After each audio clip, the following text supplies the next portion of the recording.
definisi context free grammar atau disebut juga dengan CFG merupakan sistem formal yang digunakan untuk menggambarkan struktur bahasa.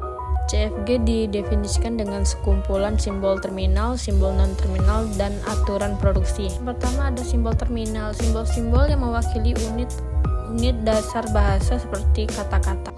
Kedua, simbol non-terminal, simbol-simbol yang mewakili konstruksi bahasa seperti frasa atau klausa. Tiga, aturan produksi, aturan yang menentukan cara membentuk konstruksi bahasa dari simbol-simbol terminal dan non-terminal. Aturan produksi dalam CFG menentukan bagaimana simbol non-terminal dapat digantikan dengan simbol terminal atau non-terminal lainnya.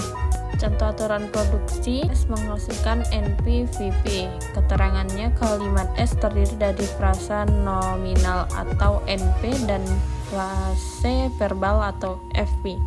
Kemudian NP menghasilkan det N. Frasa nominal NP terdiri dari determinan det dan noun. FP menghasilkan NVP. Frase verbal NP terdiri dari verb dan frasa nominal. Dan di sebelah layar kanan terdapat contoh programnya. Konsep penghilangan produksi unit. Produksi unit adalah peraturan produksi dalam CFG yang hanya menghasilkan satu simbol non-terminal. Penghilang produksi unit adalah proses untuk menghilangkan semua produksi unit dari CFG.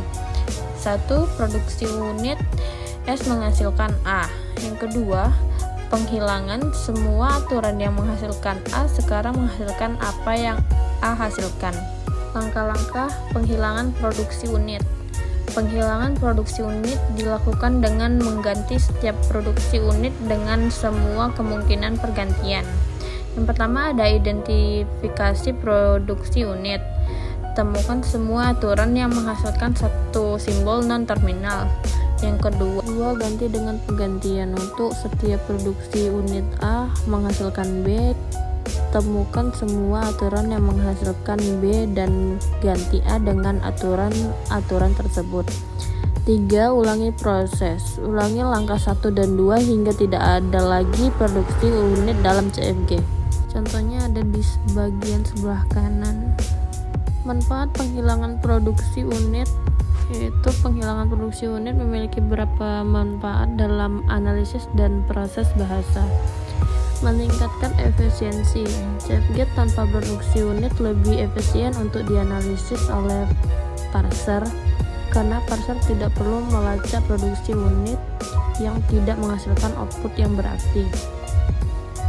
Mempermudah analisis. CFG yang lebih sederhana tanpa produksi unit lebih mudah dipahami dan dianalisis sehingga lebih mudah untuk mengembangkan parser dan algoritma lainnya. Contoh penerapan penghilangan produksi unit. Perhatikan CFG berikut dengan produksi unit S menghasilkan A dan A menghasilkan B. Setelah itu penghilangan produksi unit CFG menjadi S menghasilkan B dan B menghasilkan A. Kesimpulan dan saran. Penghilang produksi unit adalah teknik penting dalam teori bahasa dan otomata untuk penyederhanaan CFG dan meningkatkan efisiensi analisis bahasa. Di masa depan bisa dilakukan penelitian lebih lanjut tentang aplikasi penghilang produksi unit untuk berbagai jenis CFG seperti CFG yang mengandung rekursi.